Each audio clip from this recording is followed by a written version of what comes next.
Hey, we got a lot of insightful stuff to get into. Ben Johnson featured on the Netflix series Quarterback. I got a lot to talk about with that. Luis Medina joining from Bleacher Nation Bears. It's CHGO Bears Podcast, and we're starting right now.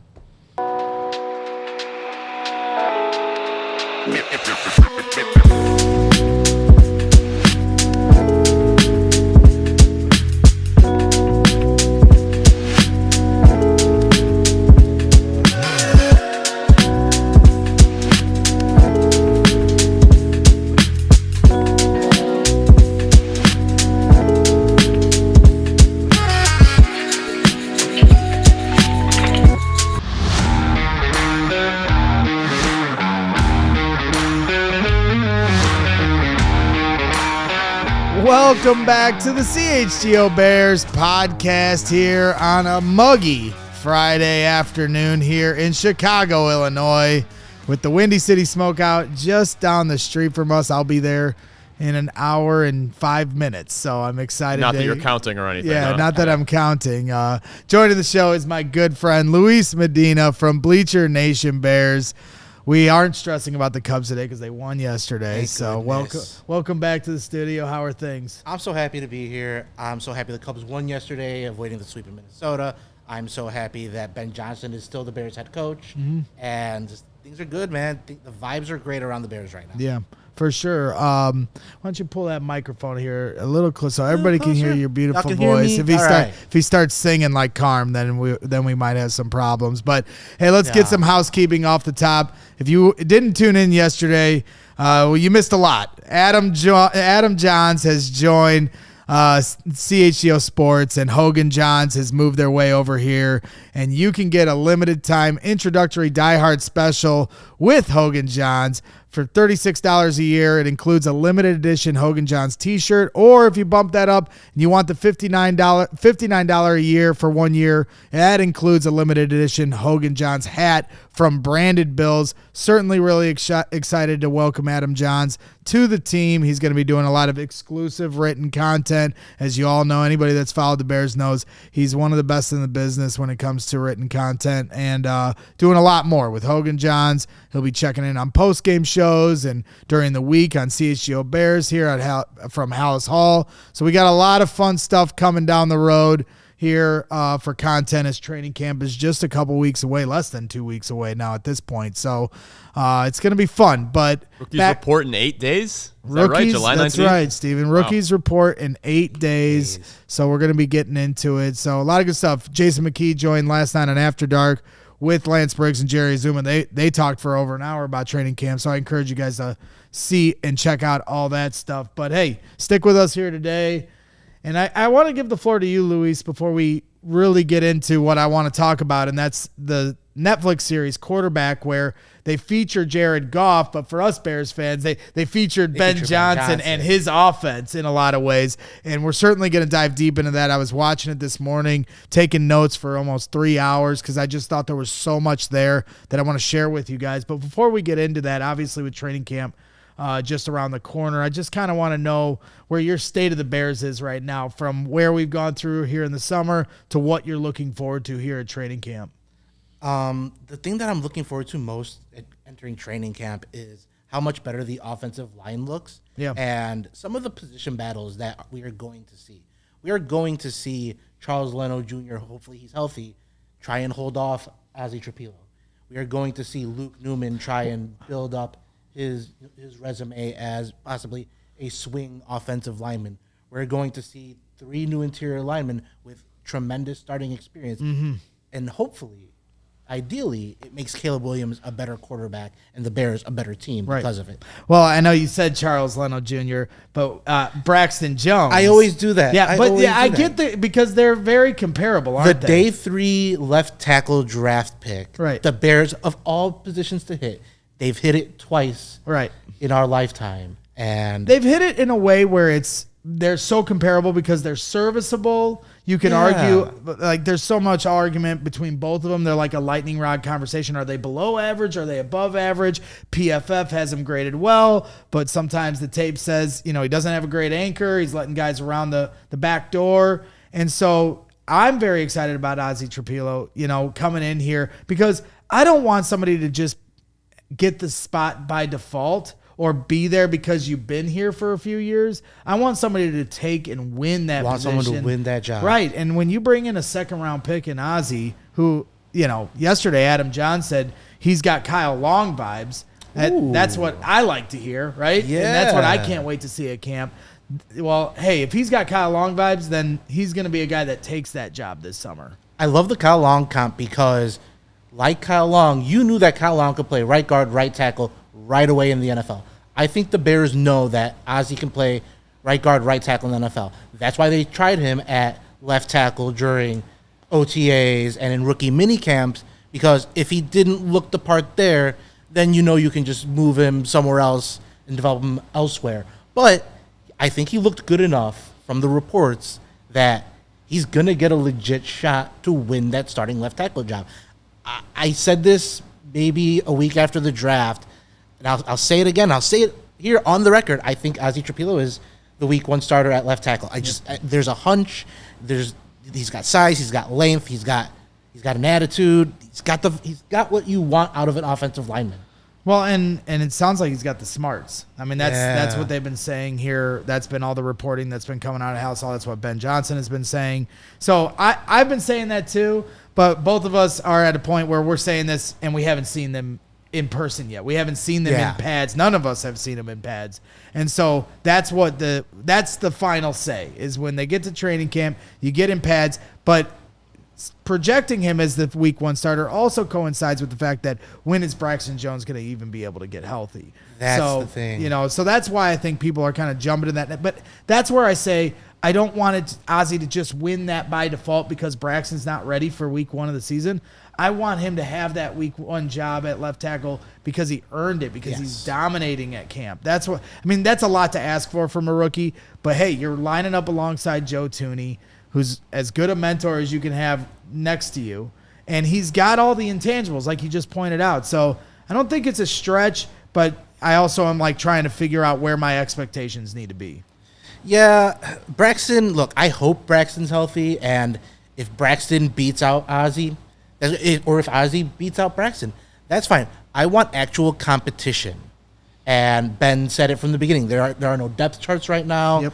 He's talked about, he's praised the offensive line while also making sure to point out none of this matters until pads go on. Right. And I think that's a thing that these Bears are doing this year that they haven't done in the past. The offensive line has taken a back seat before, and it's irked us. I know we've talked about it in text. So now, but they add the 3 guys in trades and free agency. They add multiple guys via the draft. It wouldn't surprise me if they added another guy to the mix just to kind of, bolster depth, build more competition. That's the one thing that I really like about going into this camp. There are going to be multiple positions with multiple starting caliber players in competition with each other. Yep. I love it. Yeah, for sure. It's going to be exciting. Well, I mean, before we get to Ben Johnson and Caleb Williams, which we're going to dive really deep into what this offense can look like here in Chicago and everything, that I felt like I learned a lot more by watching that Netflix series Quarterback. It's in season 2, and they followed around Jared Goff. But, the other side of the coin, obviously we're optimistic about a lot of different things that we're going to see at camp. But is there anything that worries you? I mean, you hear a lot from fans of the defensive line or the run game, and is Jaquan Brisker going to stay healthy or anything? Where is there anything that where are you most concerned when you look at coming into this season? My biggest concern right now is a weird one, and it's the cornerbacks room. Because they've got 2 really good. Jalen's a Pro Bowler. Kyler Gordon, I think, is a tremendous player who I think he'll have a big year this year with a new defense, and Dennis Allen's hinted at using him in different ways, and I'm really excited about that. But I don't know what the other boundary corner looks like. Is it going to be Tyreek Stevenson? He's got a lot to prove. Terrell Smith is a player who I really liked coming out of Minnesota. He's played well in snippets here and there for the Bears. I think he can start in this league. I don't know if he's going to be able to beat out Tyreek. Right. And then you got Zay Frazier, but Zay's a nice, he sounds lengthy, like a developmental at this point. I would love for them to add another cornerback who can push some of the younger guys, push Tyreek, push Terrell Smith. Yeah. And you can't. There's no such thing as having too many cornerbacks in a division where Jordan Love's going to be throwing and Jared Goff's going to be throwing and J.J. McCarthy's going to be throwing. you just can't have enough cornerbacks. You can't have enough quarterbacks. You can't have enough defensive linemen. You can't have enough offensive linemen. Yeah, for sure. Now, fast forward to the regular season. It's something we talk about every year, I feel like, is when the schedule comes out. Like, the go-to destinations or the games you're circling on the calendar. I always kind of love to go there with you because I know that you've always had good perspective on like where Bears. I know we're traveling to Vegas week 4 for with True Fan Travel, and you can sign up with that at allchgo.com/events. But outside of a shameless plug there, what are the other what are the destinations you're looking at, or is there any that you've kind of earmarked as where you might attend? You know, it's a sneaky good one, and it's easy to travel either by plane or by road trip. Cincinnati. The Bengals and the Bears. You get to go see Joe Burrow. Cincinnati's got some good eats, got some good drinks. Caleb versus Burrow should be fun. I think the last time they played them, they got 3 interceptions. Well, at least a few years ago. The home game, They got 3 interceptions off of them. Andy Dalton got hurt. Justin Fields came in. Yeah, that was... Roquan Smith with the pick 6. I was in the end zone for that one. I remember House was that. rocking. Yeah, So Cincy is a good one. Anytime you can get a chance to go to Green Bay, I strongly recommend it. I know... I'm gun shy on going to Green Bay. I don't like saying nice things about the Packers, but...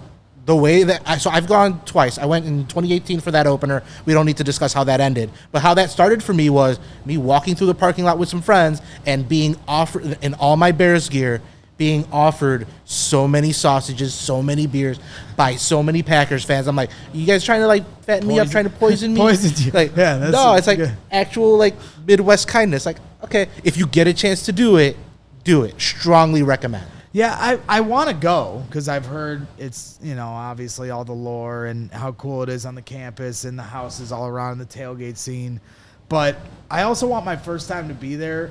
I want to see the Bears win. Yes. And so it's like, I'm big about that. If I'm going to spend my money and I'm going to go to a game, I don't want to leave angry. And so it's hard to find that spot. Like if you'd win at the end of last year after a 10-game losing streak of all times to go, no one wanted to go that one of the best games because they hit walk-off where the Bears are doing walk-off the field goal. Leap, at the end.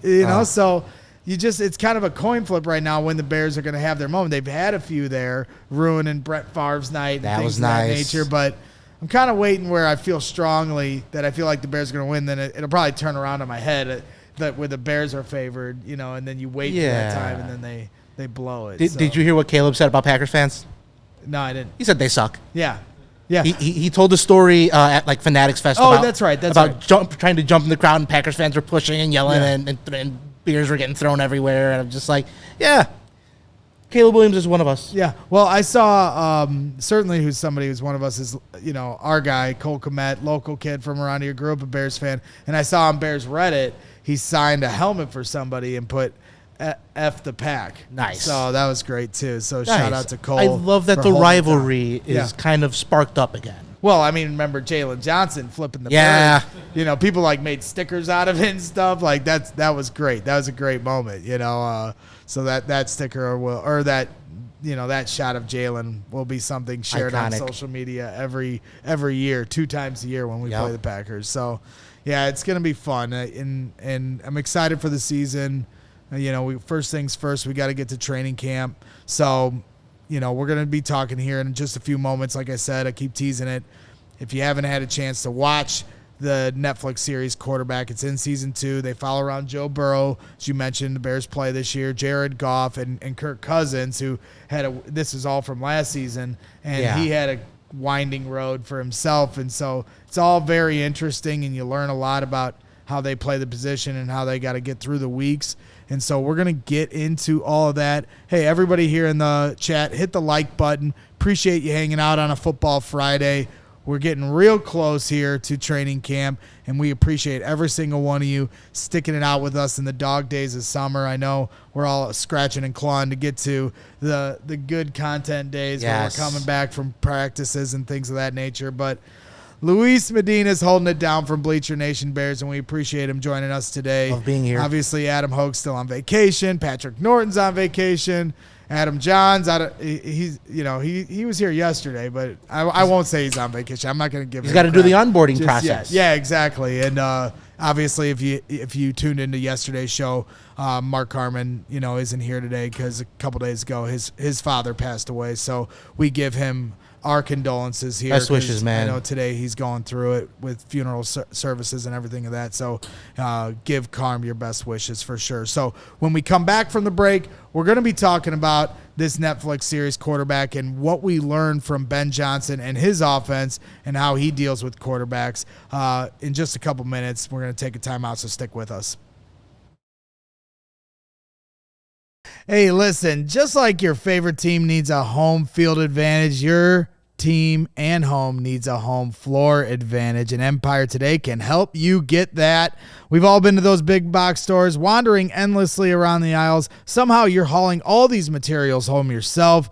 Then you're looking for an installer and coordinating it all. That's just not right. That's not how you should be taken care of. Empire Today takes care of you. They are the home floor experts. They live and breathe home flooring, so that way you're getting the right stuff. Because if you go somewhere else, they may not know what they're talking about, and Empire Today absolutely does. So schedule a free in-home estimate today, because some things are just better at home. CHGO listeners can receive a $350 discount when using the promo code CHGO. Yes, you heard that right, a $350 discount with code CHGO. Restrictions apply. Visit EmpireToday.com/CHGO for full details. And also got to give a shout out to our good friends over at PXG. You know how much I love golf. If you watch this show, I probably talk about that more than I talk about the Bears. I should probably talk more about the Bears, but golf is such a great sport, and PXG is the one to hit up, because the time has come to get new golf clubs, and that means one thing: heading over to your local PXG store for a fitting.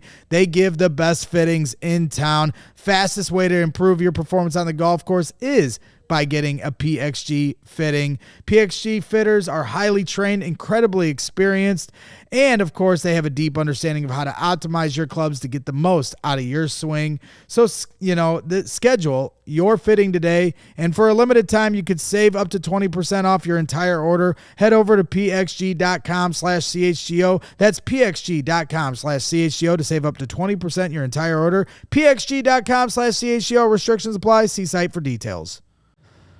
All right, we're back here. Hit the like button for the CHGO Bears podcast, and Luis Medina here from Bleacher Nation Bears. So I kept teasing it. We're going to finally get into it. I have a lot of notes. I know I gave you a homework assignment as well, to bring this out. I want to shout out Greg Feltes, who on Twitter tagged me in a Reddit post that he made where he, time-stamped, because there's 7 episodes. So he time-stamped these different locations where you see Ben Johnson interactions with, Jared Goff, and some different, insights to how they run their offense. But there was also a lot more that I found as I was going through this earlier this morning, and I want to get to some of these notes right now because it was really good. I mean, before we get what was your biggest takeaway before I start to get into these notes? Because I'm going to go one by one in chronological order, and then I'm going to have you kind of respond to each one. But like your overall view,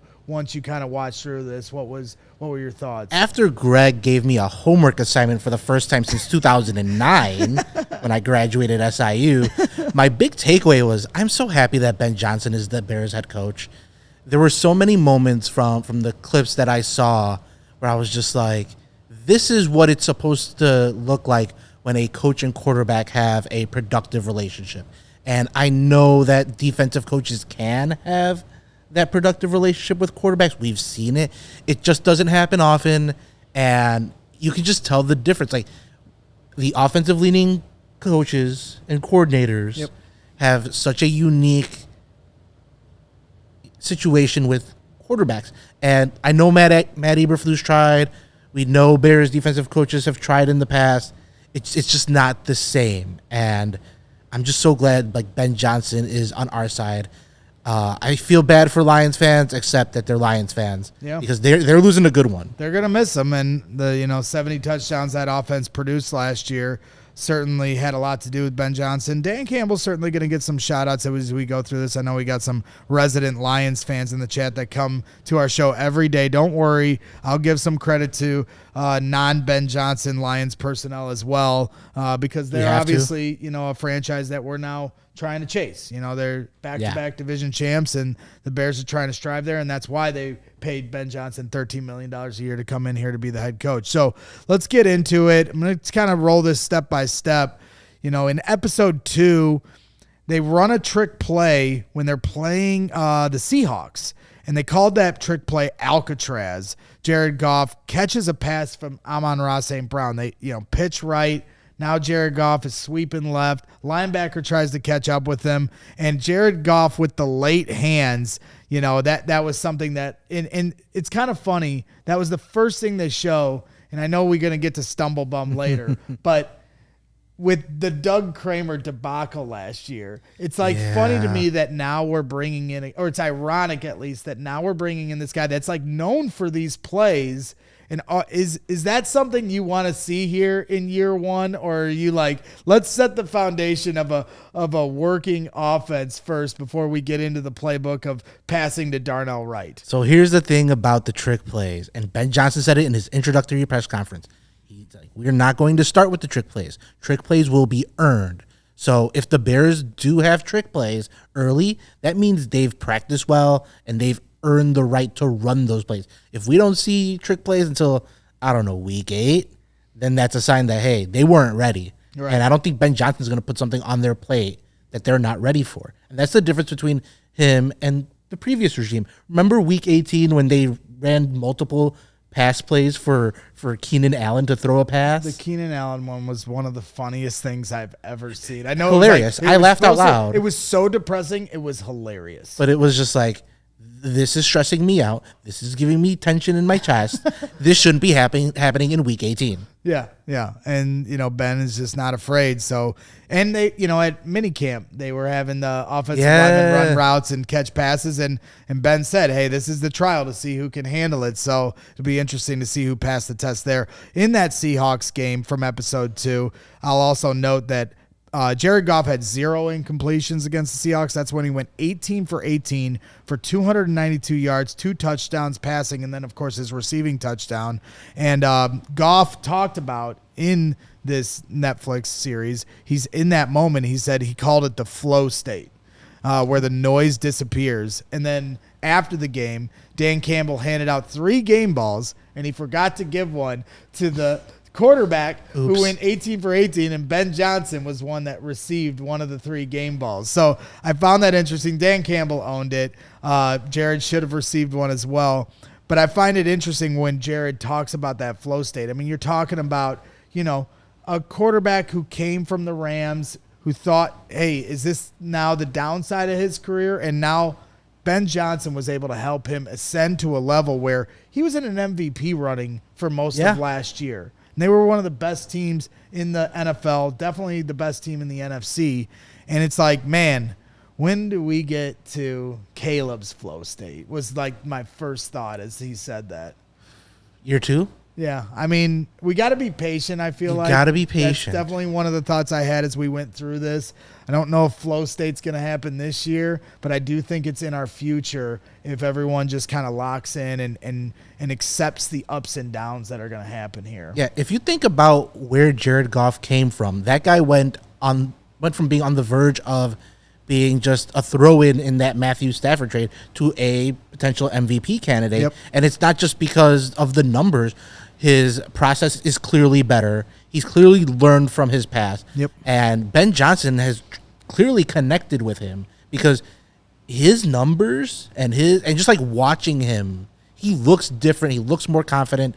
And if he can do that with Jared Goff, who was on the brink of being out of the league, honestly, out of the league, because you know how NFL teams, they churn and burn through these first-round quarterbacks. If you're not, living up to your potential, they will move on.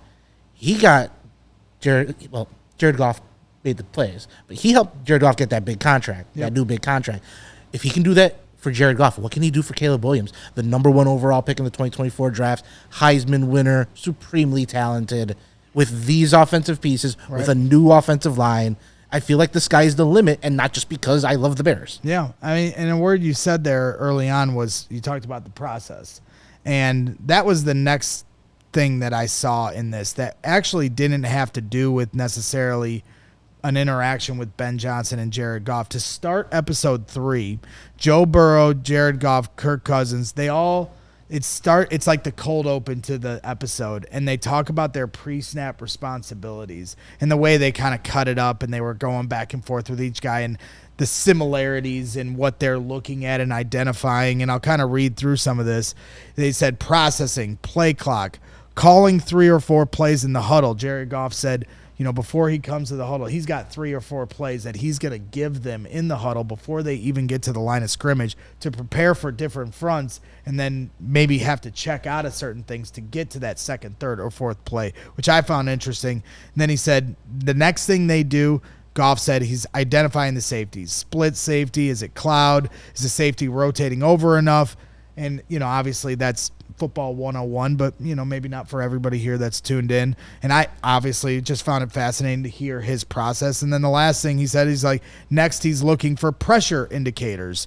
And, obviously that was something that the Bears, had trouble, whether it was offensive line, play calling, or Caleb Williams in his rookie year, trying to figure out. And then also, Coleman Shelton is, you mentioned earlier, being excited about the offensive line. Drew Dahlman as your center, you pay a lot of money to. How much can he take off of Caleb Williams' plate to identify those pressure indicators, as a guy in his second year? And maybe Caleb Williams down the road can be where Jared Goff is, that he's the one identifying those pressure indicators. So I found that interesting. And then, as I said, when they get into the huddle, are you killing the main play that you were trying to do, or are you going to run that second or third or fourth play? It's just kind of all encompassing. It goes to show you how much has to be done before you even say hike and have to execute a play. And I just think that Caleb Williams still has a ways to go to get on this kind of level with Joe Burrow, Kirk Cousins, and Jared Goff, who've been there. I mean, that goes without saying, but I just think we underestimate it, and we are projecting things where there's a process to get to this point. But now he has a coach that understands the process, that has like an extreme commitment to the details. That's another thing that Ben Johnson has kind of quietly mentioned, his attention to detail stuff, where it's just like, Cole got chewed out during an OTA's practice for not being lined up properly. There's been other players who have said, hey, like Ben's really drilling us on this kind of stuff. You mentioned Drew Dahlman, and Ben said in his, not in his introductory press conference, but when Dahlman got to town, he mentioned the things that Drew Dahlman does well to help quarterbacks pre-snap. And eventually you'd love for Caleb to do that stuff. And hopefully he will. But having, one, a good center who's done it before, and two, a center who's going to be here for a couple of years. Rotating these like 1 year in, 1 year out centers has not been good for quarterback development. It's not been good for offensive line development. Having a young vet like Drew Dahlman, who's been there, done that, and has success in this kind of scheme that they want to run, it gives me a little more confidence that Caleb can do the things that we want him to do eventually. Doesn't have to do them all now. Because he's got a competent center. Yeah, I mean, everybody talks about Joe Thuney and like that being the biggest addition. We did a top 10 ranking here in Chicago, and Joe Thuney made that list, even though he hasn't played it down here in Chicago. But his reputation precedes. Two All-Pros. 2 All-Pros. He's been to the playoffs every year of his career but one.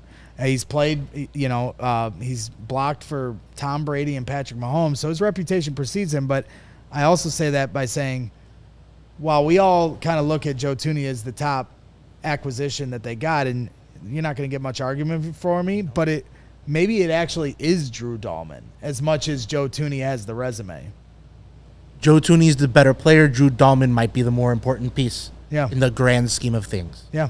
So it's interesting nonetheless. So, before we take our next quick time out, and then we'll get to a couple more notes that I have from episode 4, 5, and 6. And this is good stuff. And then I'll just kind of give you my overview as we get through it. But there was a funny moment where Joe Burrow talks about going to the National History Museum in Chicago.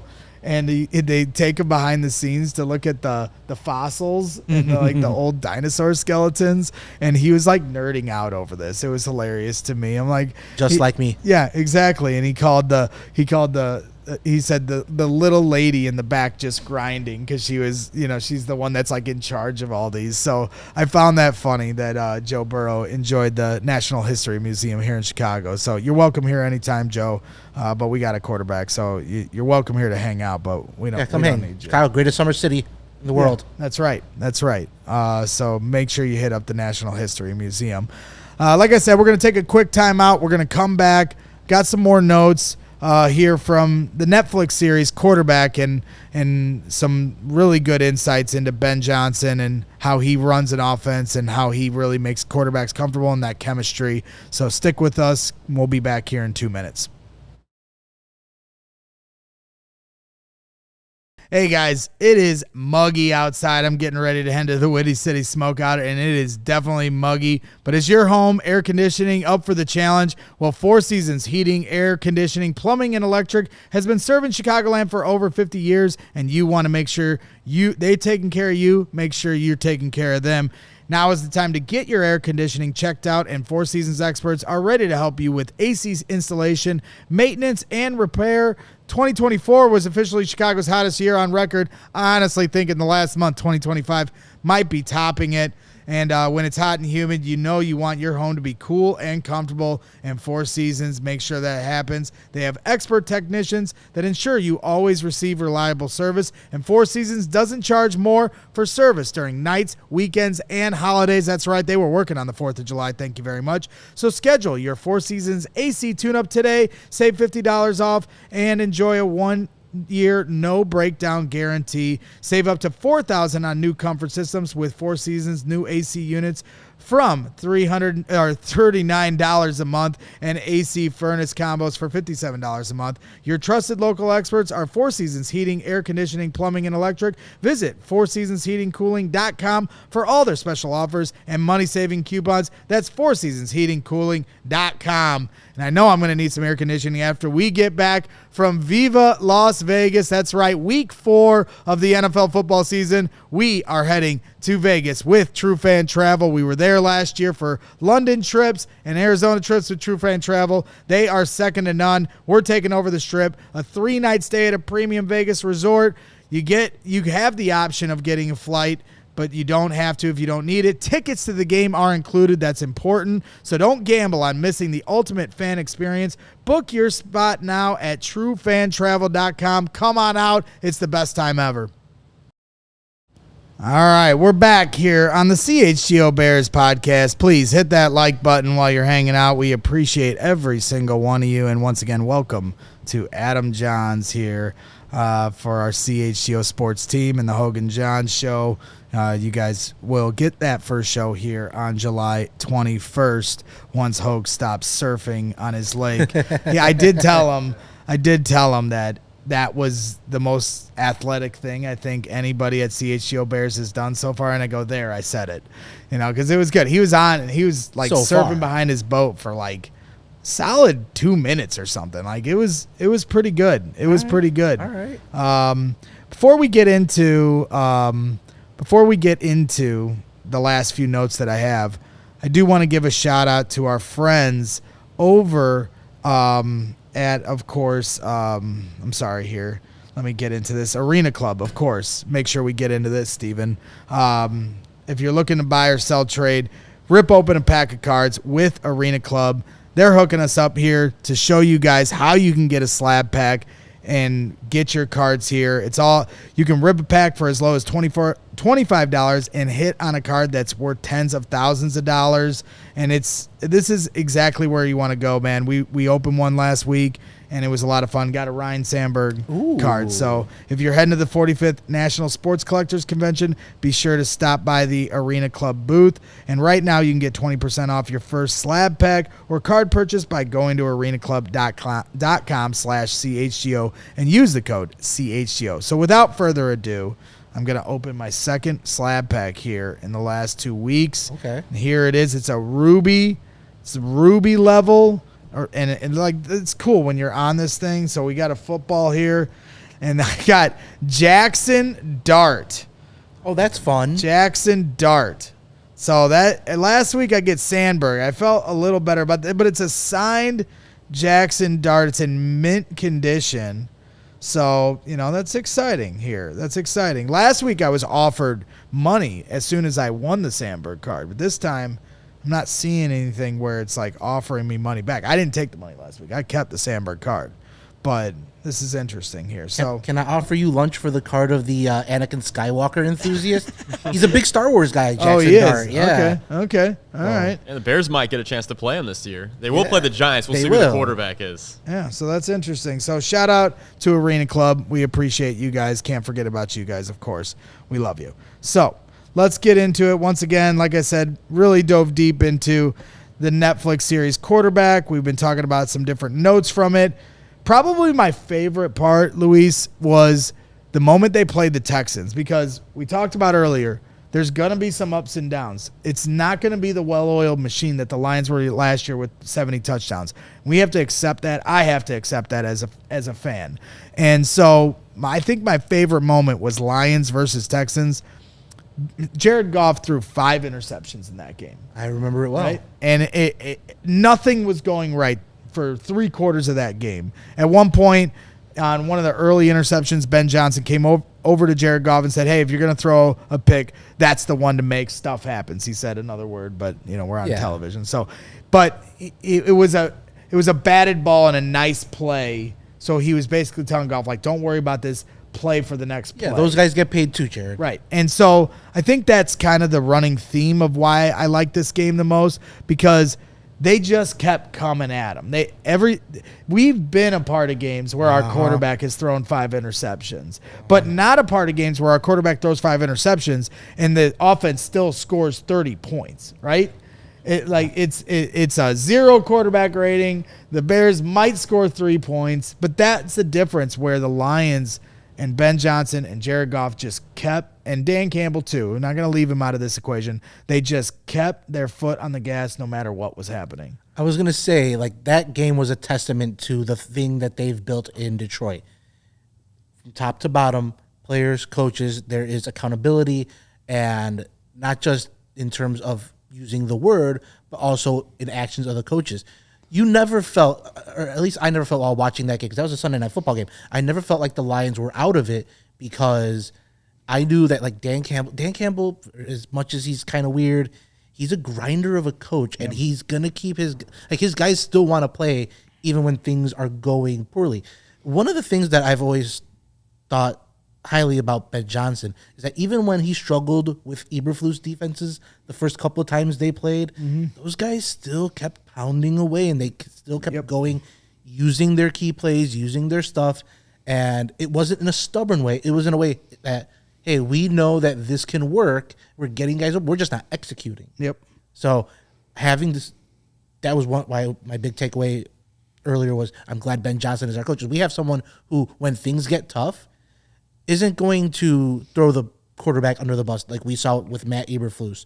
He's going to go over there, put his arm around him. He's going to go there, talk him up. He might be a hard ass, but it's all for the betterment of the team and he's betterment not, of the and player. He's not going to throw in the towel on the game either. Right. He's not going to then, pigeonhole the quarterback to just hand it off, run, punt. They're going to keep coming at you.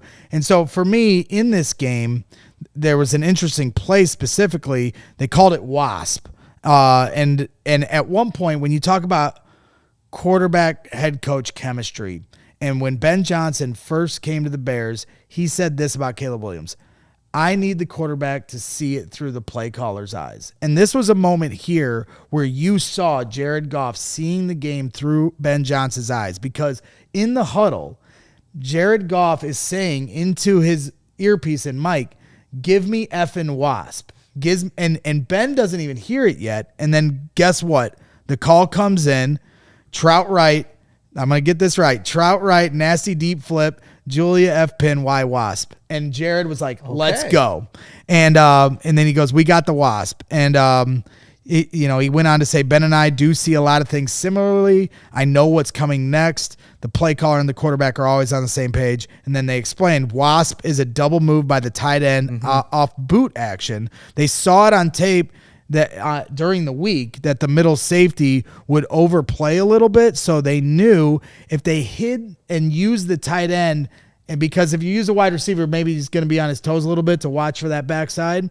But because it was the tight end on the double move who came all the way over from the, off play action right, tight end slips out to the left side of the field.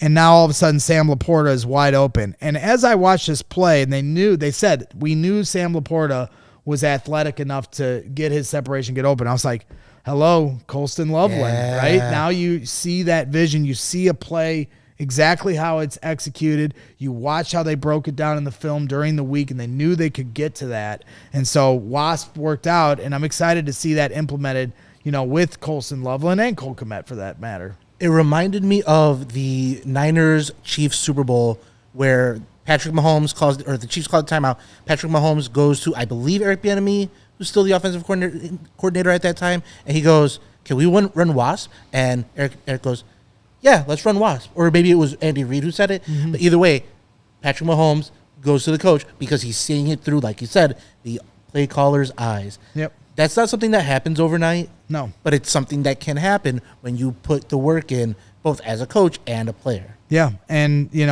now, long story short, Lions come back and win that game after 5 interceptions because they just don't give up. They win on a game-winning field goal. Dan Campbell goes on to say after the game, that's just who Jared Goff has been for 3 years. He didn't blink. He made his mistakes. He showed his frustration on the sideline, but he just kept grinding away, and they found a way to win the game. And that, to me, where you talk about it's not going to happen overnight, but Caleb building up that resiliency through the struggles, through the ups and downs to where, hey, I'm just going to keep throwing punches. You might throw one back, but I'm not going to stop, and I'm going to find a way to win that game because you knew you could feel it with the rest of the Lions teammates.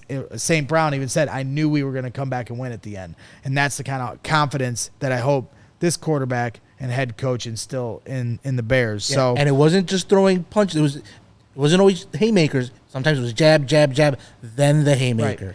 Yep, and it's just about when you talk about how they saw it during the week and then they adjusted during the game, because it's not always going to work out how you think. And so that's a thing that the Bears were missing is adjustments. Not just, we struggled right out the gate on first drives, but adjustments are so key, and you're seeing it, in real time, in this series with Ben Johnson and obviously Jared Goff on Netflix series called Quarterback. And guess what? After they came back and won that game, next week, Lions, Jared Goff, 4 touchdowns, a perfect QBR. They set the franchise single-game record for total yards in a game with 647. Goff goes up to Ben to let him know that they broke the record, and Ben just kind of nodded and smiled. Like, he didn't overly celebrate. He was just like, yeah, that's what we're supposed to do. That's what we do. They went 52-6 over the Jags. we beat the Jags pretty handily, but it wasn't 52-6. I mean, and that's what Ben Johnson said to start. When he addressed the team for the first time, we're going to dominate teams. Yes. That's domination. I'm looking forward to the day I see the Bears, have a 52-6 game. So that'll be a wonderful day. Oh, geez. I don't know what we'll do with ours. I know I'll probably be streaking down Lakeshore Drive. So as we continue to run through this, and I know there's a lot here, but I just really enjoyed this. I encourage everybody to watch it. I know I'm doing a lot of spoiler alert here, but that's okay because we're going to break it down. And so as they get to the back end of the year, Lions have a ton of injuries against the Packers. It's a midweek meeting, Dan Campbell says, and this is kind of where I want to highlight how important Dan Campbell was to this offense because we as Bears fans are just head over heels for Ben Johnson. We see how much of an impact he had there. And I feel like some fans just want to give all the credit to Ben Johnson, and I'm excited to do that. But I think Dan Campbell deserves his flowers because this was certainly a moment. They had injuries piling up on their team, especially on the defensive side.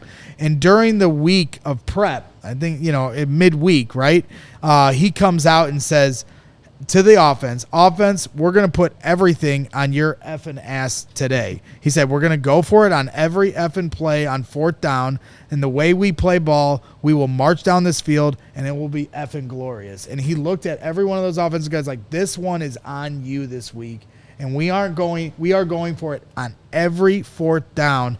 And like that, even before you get to game day, to have your head coach like instilling that mindset, not just the confidence. The confidence comes in the game, but the mindset, be ready for this. And I really hope that I have to think that Ben Johnson took this page from Dan Campbell's book. Take some notes there, Ben. The preparation, and that was something I didn't expect out of the Lions as they started this run of competitive football, because that's not what they've done ever. That's a team that's always made silly mistakes at the most inopportune times, and they let teams come back in. They never looked prepared. Dan Campbell comes to town. He's got everyone on their P's and Q's. He's got everyone pulling from the same side of the rope. That's what this Bears team needs. That's why I'm so glad Ben Johnson was the hire, because he gets it. It's not just that he gets offense. He understands the little things that build up into big things. Yeah, I mean, and, Jared Goff, that was one of my notes as I was watching through this. I said, can Ben Johnson bring that aggressiveness to Chicago? Because Jared Goff ended the game, and he goes, that's who Dan is.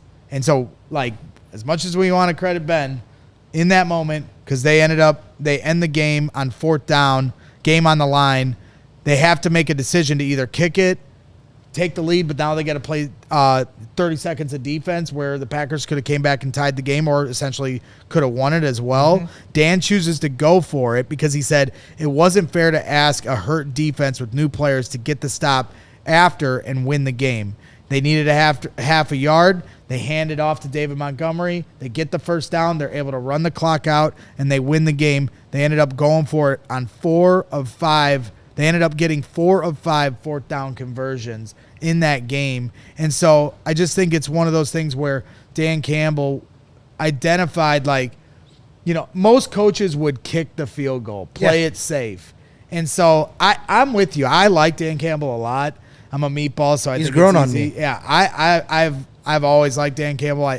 You can see the mentality he's brought to this team, and I just really hope, as analytical and mad scientist as Ben Johnson is, that he took some of this situational coaching, aggressiveness, go outside of the box. Yes, the book says to kick it, but you have to feel out your team. Your defense is hurting. They don't have your guys out there. Don't expect them to win the game. Put it on your offense, because those guys right now are your bread and butter. You have to situational. You got to recognize it in the moment. Yep.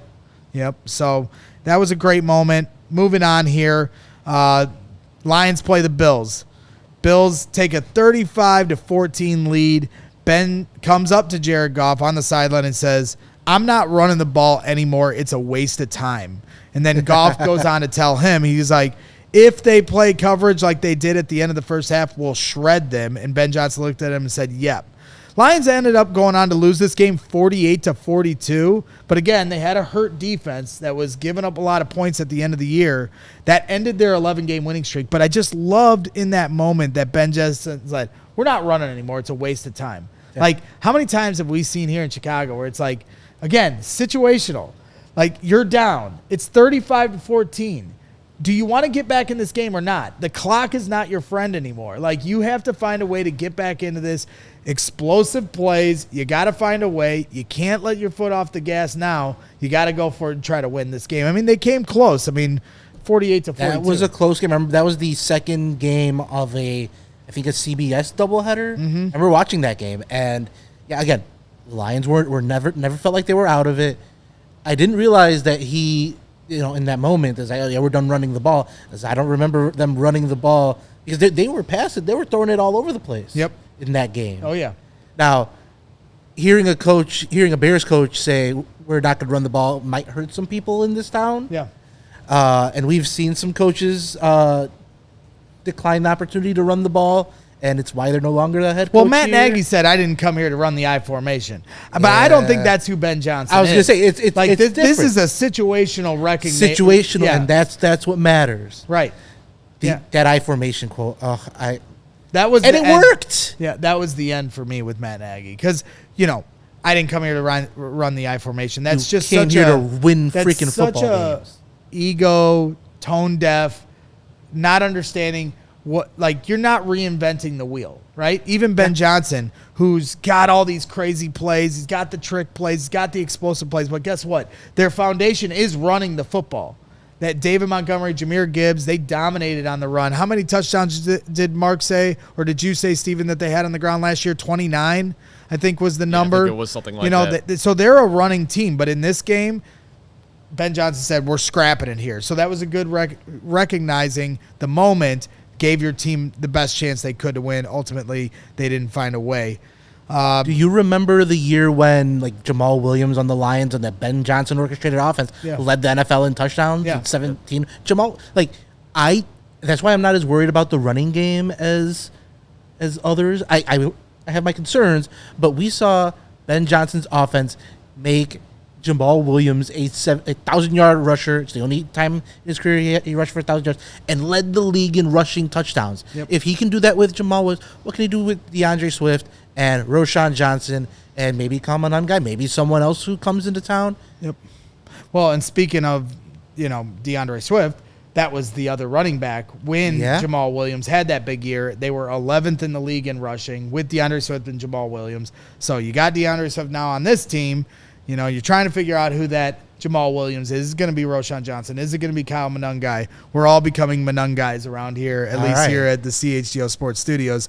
But we'll have to see. He's got to earn it, right? I love a 7th-round rookie. I love an underdog story. Yeah, for sure. So we're excited to see that. Now, of course, comes the Lions-Bears game. I was actually at this game. It wasn't pretty to start. And, before the game, they played a clip of Colin Cowherd saying, Jared Goff can't play in the cold, right? He's he comes from college over in California.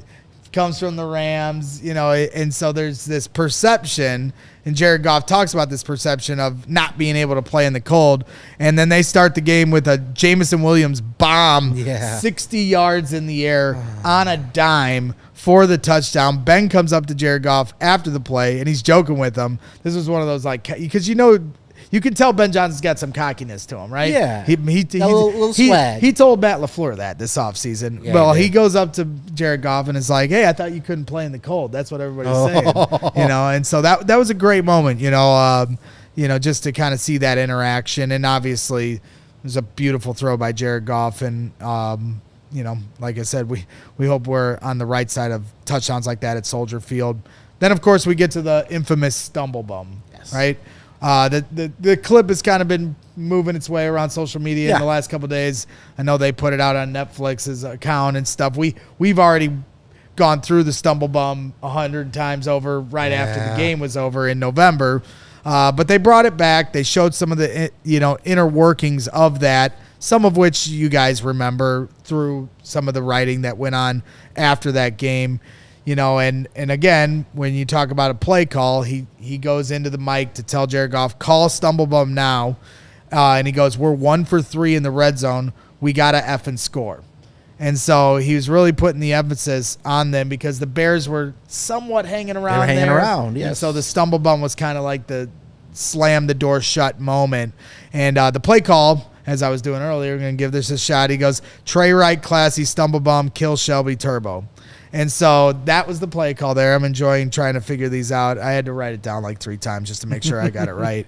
But essentially, we all know the play. Fake stumble. Laporta comes screaming out the backside. They broke down how they figured this out against Jordan Love. Yep. As we all know. And Jordan Love actually fumbled the ball. Tight end finds his way out because TJ Edwards gets sucked in. He falls for the fumble. He's trying to go to the football. Now the tight end gets loose. Well, Ben Johnson finds this on tape. He shows Jared Goff. He's like, this is the play we're going to run. I think initially they were talking about actually fumbling the football. They finally landed on, all right, we're not going to fumble it. We're just going to fake stumble. Well, then they take the next layer. Okay, Jahmyr Gibbs, you're going to fall down. And then the next layer. Okay, offensive line. Everybody's going to yell fumble at the same time. And so you talk about the details, like getting everyone involved in this moment. Even the guys on the sideline, ball, you know what I mean? Like it's like a red alert moment that, once again, TJ Edwards, it's hard to blame him, but he took the bait, gets sucked in. Now all of a sudden Sam Laporta is open for the touchdown on the backside. Using their aggressiveness against them. Yeah.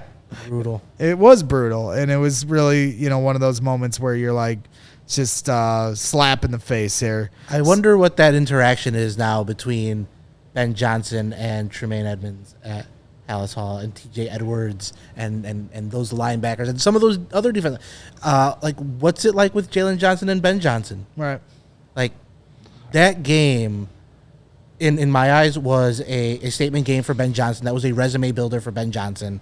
And the stumble bum was the... Yeah, it did feel like he was, like, auditioning in that moment. It was for the Chicago audition Bears. moment. Like, and if you watch the clip, we've seen the clip even before this Netflix series, like, where they show Ben Johnson after that play. And when you talk about, like, I feel like Ben Johnson doesn't get too high, doesn't get too low, but that was a moment where he got real. Yeah, like, he let himself go. He came out the sidelines and, like, was really fired up and, it just kind of felt like he was showing the other sidelines a little bit there. Maybe I'm drawing some conclusions. No, I think that's a real feeling. I get it. Yeah. I get it. I'm with you. So obviously the Bears lose that game. We'll never speak of it again.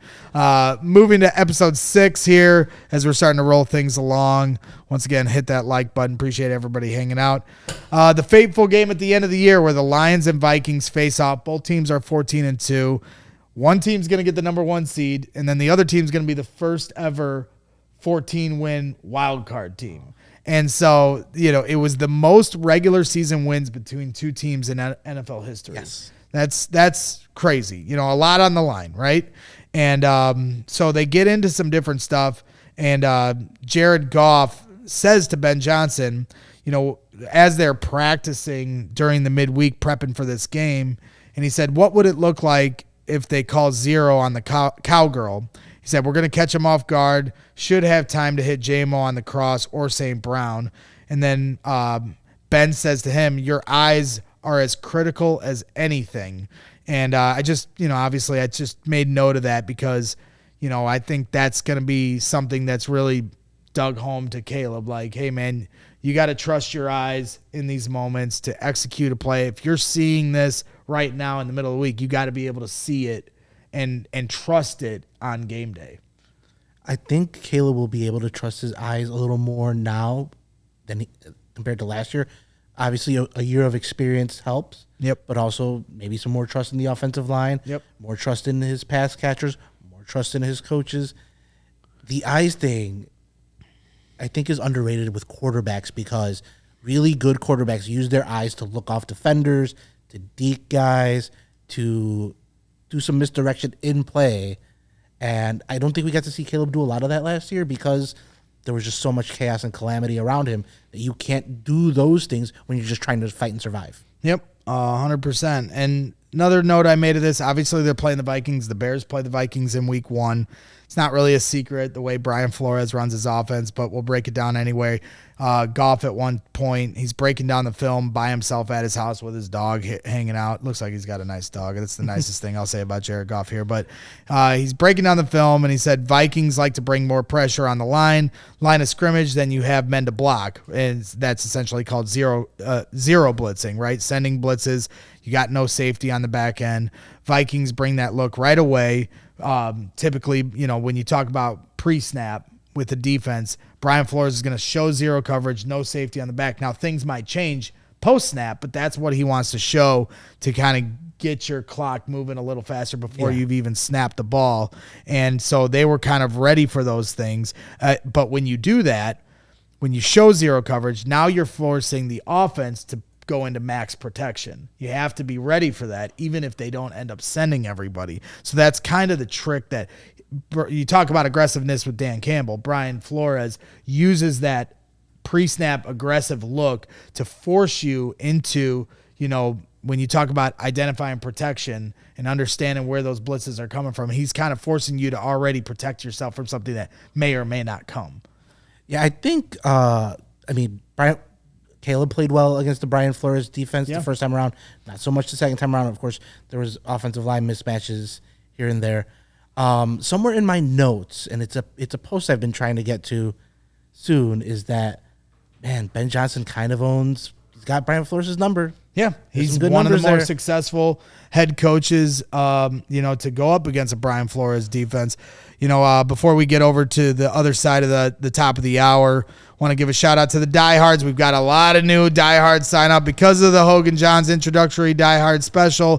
$36 for the year, and that includes a limited edition Hogan Johns t-shirt. We also have an option too where you can have $59 for a year, but that includes a limited edition Hogan Johns hat from Branded Bills. So you can get that one while it lasts, but it's going to go quick. I can promise you. See the QR code here on your screen. You can go to allchgo.com/diehard to sign up, and we appreciate every single one of you, especially all the newcomers here in the last day with the arrival of Adam Johns. Certainly excited for that. And without further ado, that means we have reached overtime here on the CHGO Bears podcast. Please hit that like button. Going back to what we were talking about with, going up against a Brian Flores defense and the challenges that it takes, and Caleb Williams now and Ben Johnson having to deal with this week one. Goff talked to, and again, this isn't, a eureka moment, but Goff talked about the two most important things, are making sure they can block it and then getting the ball out of your hands as quickly as you can, because with that kind of pressure, that's how you're going to avoid stuff. And the Vikings in this game, end of the year, they were giving them hell for the first couple quarters, but Jared Goff just hung in there. Ben Johnson and them, they kept trying to work through diagnosing what they were doing. They said they were getting some different looks that they weren't expecting, and they said that's normal because they were showing them some different looks that they didn't know about, and that's the gamesmanship that you're playing there.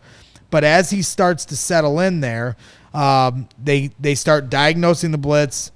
They get the big win. They win 31-9, so it ended up not being close at all, even though it started, as a little bit, but at the end of the game, because of that aggressiveness that they had shown all season on fourth down, there's a pivotal moment where they need to get a first down. They're lined up at the line of scrimmage on fourth down. It's kind of one of those make or break moments for the Vikings where they jumped offside. So, the showing blitz, knowing that Dan Campbell goes for it every time, they end up getting to jump offsides. They don't even have to go for it. Goff called it the Dan Campbell effect. So, I want that to be the Ben Johnson. I want aggressiveness. Don't make them react to you. Yeah. No, the Ben Johnson effect, I think we'll see it by week 18. I think we'll see it soon. I think we'll see it often.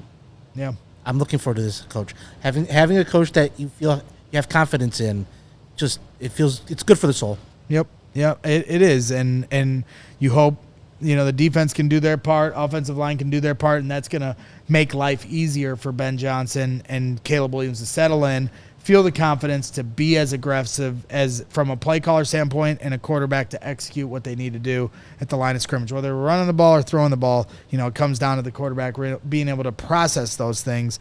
Season ends, they win the division. Goff and, I think this is episode 6 or 7. They hug in the locker room. They get the division championship shirts. Congrats to Chim and, Don Burr, who are in our chat.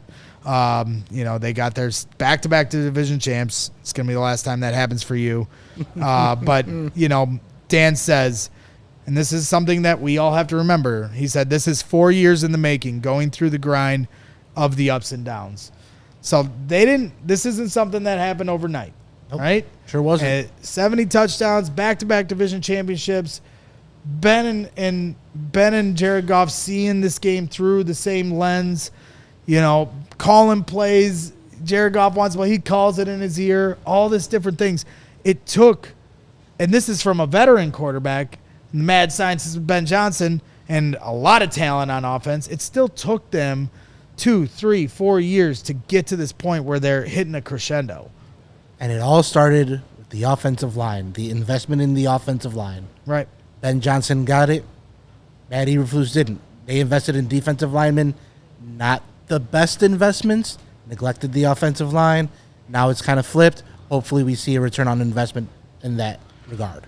Yeah, so Justin Baker here asks in the chat, Braggs, what is the most exciting thing you learned about Ben through this? I don't have Netflix, so spoil away. Well, I'll give you my overview. And then any final thoughts you have. I've got a lot of them, but it's an overview here. Number 1, processing. Ben Johnson clearly understands how to diagnose a defense, And now he's got to get Caleb Williams up to speed on that. How fast he can get him to get to the line of scrimmage and process this stuff, because things happen so fast. You can be the best quarterback in football, and you can have the best offensive line in football. They get paid on the other side too. And so you got to be able to diagnose this stuff. You walking up, the play clock's running down. You got to get to, is it the first check? Is it the second play call? Is it the third play call? You got to get all this. You got to identify if there's a blitz coming. You got to get everything lined up. You got to make sure you're on the same page with your center. You got to get the snap and then get the ball out of your hands as fast as you can in stride. There's so much there. The processing is the biggest key. Again, seeing the play, seeing the field through the play caller's eyes. That QB to head coach chemistry and connection is certainly going to take time. That's one of the biggest things I learned from this. He asked me that. I want it to be week 1. Maybe it will. I doubt it. That's the point. This is going to take time. Yeah. This could build to something very special, but we have to accept that there's going to be a process to this, because as you watch the nuance to all this, you can't expect this to happen overnight. That's just an unrealistic expectation. All of it's exciting. Yeah. And I'm putting a lot of eggs in the week 1 basket. They got to win that game. You can't lose to rookie J.J. McCarthy at home. But it doesn't mean that you're going to be winning 52-6 either. There's, as we know in Chicago, there's ways to win ugly. And they might have to early in the season, and that's okay. Moving on to the next play after a mistake. Like Ben Johnson, Jared Goff, Dan Campbell, whoever you want to give credit for, these guys do not blink when something bad happens. Here in Chicago, we roll into a ball, One bad play and it's over. It's over. The game's over, right? And it's like that's not who these guys are. And this is the Detroit Lions we're talking about. They were 0-16 once in Chim's life. Like that. So this is a franchise that went from having a certain reputation to they don't have that anymore. That's the biggest thing. Ben's communication comes through when you watch this. As a leader, you can see how he leads. He doesn't get in my opinion, I didn't see him getting too high or too low. I think we've seen some different clips where you see his emotion, but I think for the most part when you watch this, he's pretty even keeled. He's locked into what he's trying to do and getting his play calls out. And players appreciate that. Yeah, for sure. So I think that was another big takeaway for me. How much fire he gets from Dan Campbell, how much that rubbed off on him. That's what I'm excited to see at camp. We've heard how he's getting on players at training camp or at OTAs and minicamp already. I want to see it at training camp. And so I'm excited to see exactly the kind of head coach he wants to be. We see how he's been as offensive coordinator. Now we got to see how he's been as a head coach. You talked about it earlier. Details. The details during the week, the details during the game. The teams watch film. They are anticipating certain things. But the way they highlighted this, I got the sense that these guys really had a game plan and understood what they were about to see on Wednesdays. And whatever was thrown at them on Sundays, they were able to adjust. So for me, that's what I want to see here in Chicago. As I mentioned, this is going to take time. These guys got to stick together when adversity hits. Yes. So that's one thing that last year lacked. Because they lost faith in the coaching staff. They lose 10 games in a row. They let go of the rope. This team is going to have adversity. There's going to be ups and downs. It's not going to be perfect. And just because the fan base has high expectations, just because the media is going to write tough articles or whatever is going to be said, these guys got to stick together through those ups and downs if they want to callus up the emotional callus that these guys in Detroit found to where they're not blinking. Even when they're a well-oiled machine and they got 5 picks in a game against the Texans, they're not blinking. The Bears still got to get to that point.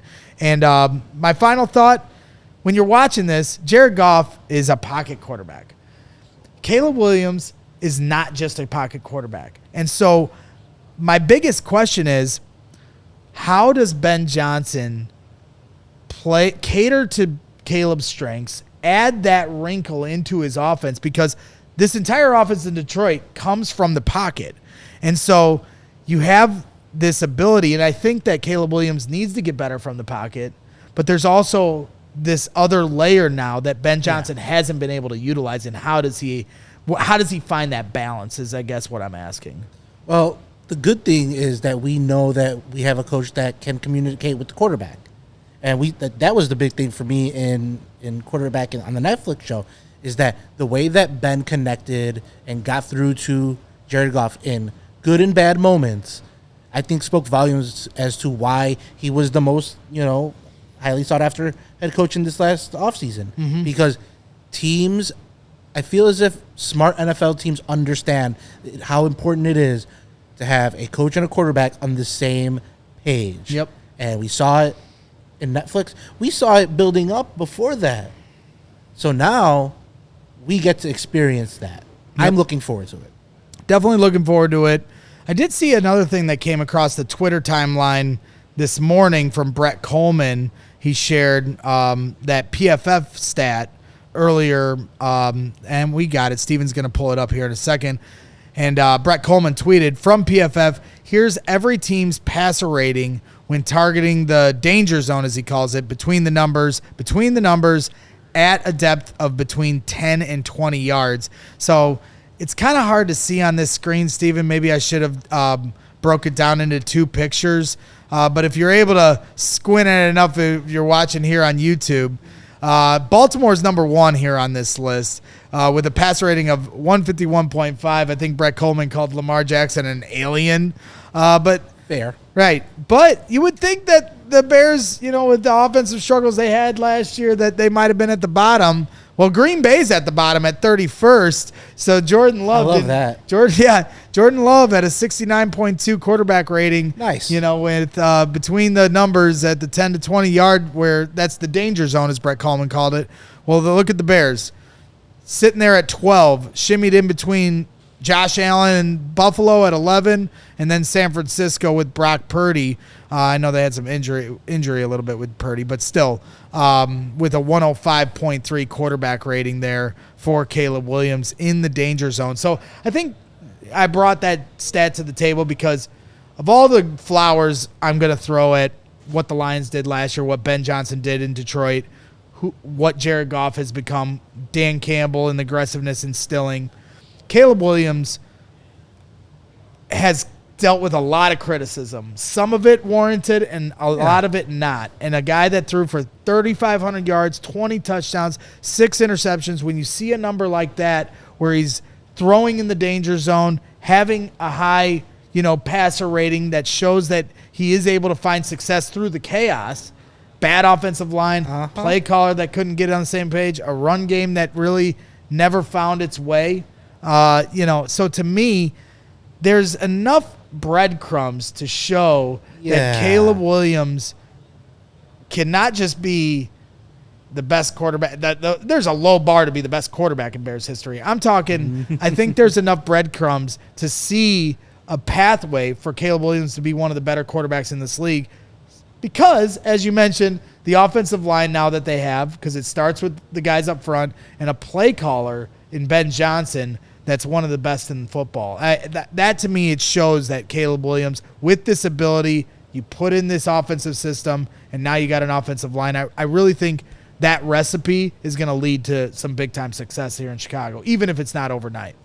Yeah, I was looking at that graphic, and the one thing I noticed, there's a lot of Bears opponents in 2025 on that list. I saw Baltimore, Pittsburgh, Philly, Washington. All up at the top. Dennis Allen's going to have his work cut out for him. And you know what? I love that he's an experienced defensive coordinator, because if they had a first-year defensive coach, I'd be worried about that. Yeah. A lot of good talent up there. Yeah, that's an excellent point. The top 5 on this list are all Bears opponents this year. Lot. Good luck, Dennis. Yeah. It's going to be interesting. So, I know this has kind of been one of the, I know we do a lot of different topics here, but I even though I've kind of ran through it and gave you my thoughts, I encourage all you guys to watch it. There's stuff with Joe Burrow, there's stuff with Kirk Cousins, there's even a season 1, and you learn a lot of the nuance of the game from it. Yeah. It shows from a different lens. See a lot of that quarterback head coach interaction and obviously what they do off the field to kind of mentally prepare throughout the season and stuff. So I think it's a great thing for fans to be able to see and understand the game at a different level. Yeah. And obviously we got a little bit of, peek behind the curtain of how Ben Johnson went to work, as, we're only 2 weeks away from being able to see it for ourselves. Soon. It's so soon, man. It's exciting. I know we got some super chats to get to, but, for those of you that are tuning in late, this is my good friend, Luis Medina from Bleacher Nation Bears. He's been covering the Bears for how long now? Since 2017. 2017. Always great with the written pieces. You're always on the block. I always see you at Wrigley. That's normally where I see you, but we always find our way to find each other at training camp as well. Yep. I'm looking forward to... You brought me into this community. You brought me into this online community and exposed me to a bunch of really fun I was about to say, I'm sorry. You introduced me to some good people, and I appreciate that. Yeah, no, I appreciate you. You're anybody that's ever met Luis knows you're one of the best guys. And I ain't just gassing you up because you're on here. Like, you're a good soul, and I always like people that balance me out. Steven is a good friend of mine here behind the camera here, and he's a good balance for me. My wife as well, and you're a balance guy. So I always seek out balance because everybody knows balance in the Force. Yeah, exactly. And you're a Star Wars guy as well. So before we get to the super chats, is there anything that you want to promote or stuff you're working on, or give people kind of a heads up on things you're getting ready to do as we get closer to the season? I mean, Bleacher Nation Bears on Twitter, Facebook, Blue Sky, things that I'm trying to work on. I told you about the Brian Flores thing.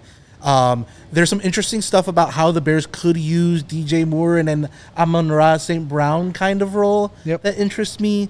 There's some Colston Loveland stuff that I've been wanting to get into that I haven't fully been able to get into. And I'm still looking at the wire, still looking at free agency. And I wrote something the other day. I think it was Wednesday I wrote it. Ryan Poles has a knack for making some July and August signings, whether it's Yannick Ngakoue, whether it's Riley Reef. He's made some additions. And they tried to trade last year. They tried to trade for Matthew Judon. Yeah.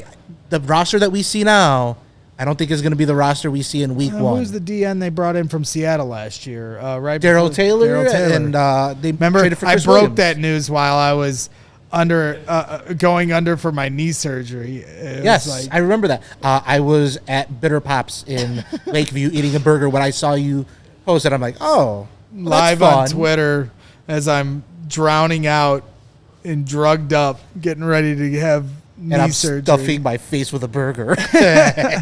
Oh, man. So appreciate everybody tuning in. We got some super chats to get to. Make sure you hit the like button, but definitely appreciate all you guys. Eric Bochan's got a question for you. Carbondale or Edwardsville? Carbondale. I was there from 2004 to 2009.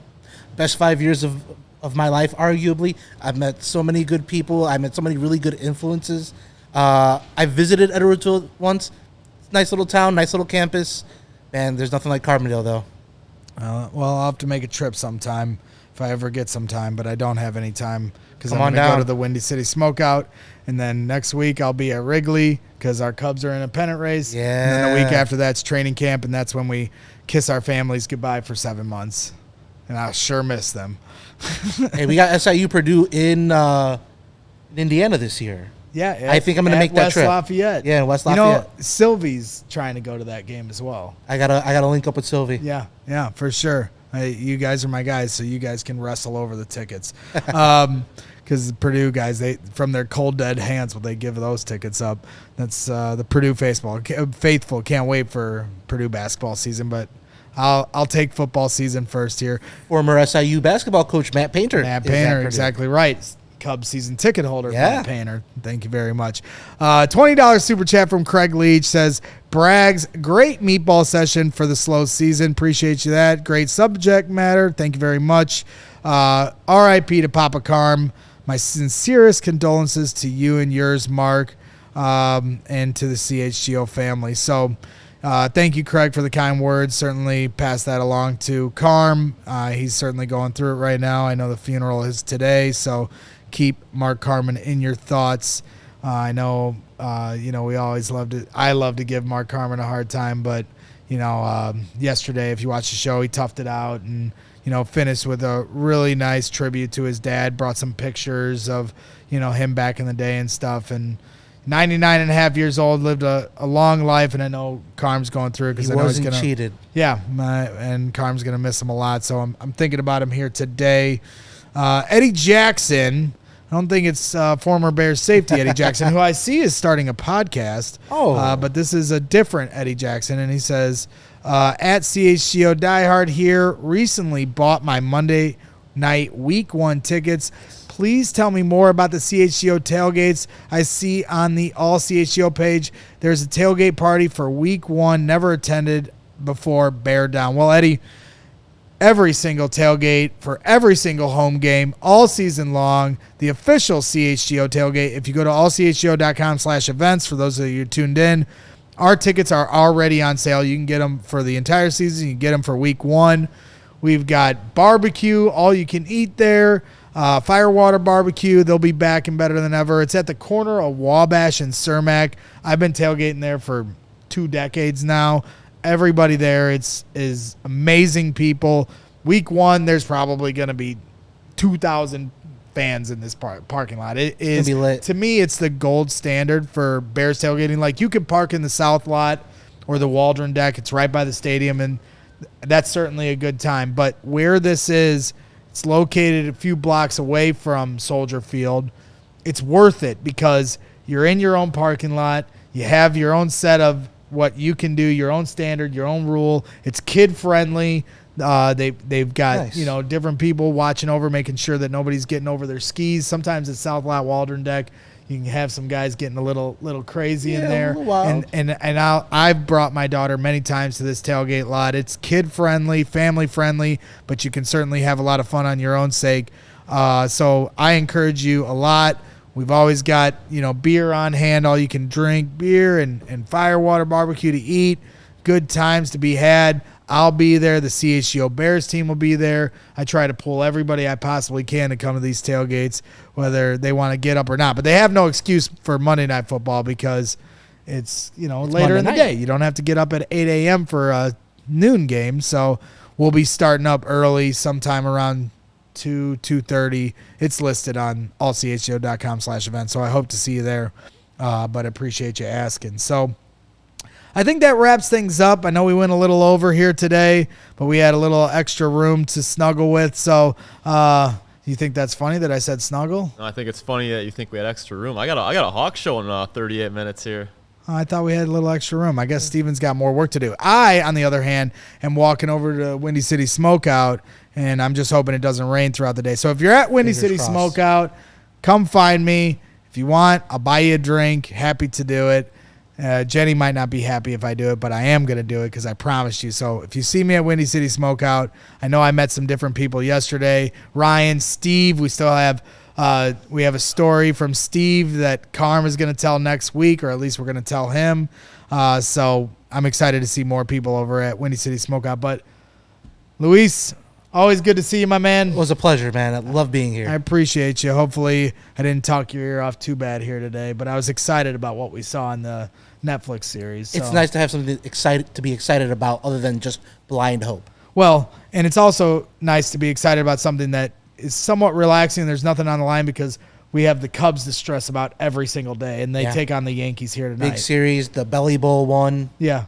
So, and every day they lose is like the end of the world now. So, yes. And that means your team is finally good again. It means we care because they're good. Right. So that's exciting. Hopefully the Bears can get to that. We got one final super chat from Craig Leach. Really appreciate your support here at the end of the show. A $20 super chat saying, hit that like button. That's right. Hit the like button. Subscribe to the channel. Become a diehard. Welcome out Adam Johns to CHGO Sports. And the Hogan Johns podcast coming over here. So thank you to everyone that's tuned in. Once again, condolences to Carm. Yes. Our heart goes out to you. And we will see you next week as we are inching closer to the finish line of the offseason. Training camp is just around the corner. So that wraps things up. Keep your head up and always bear down. Support. We all silly like the mayor.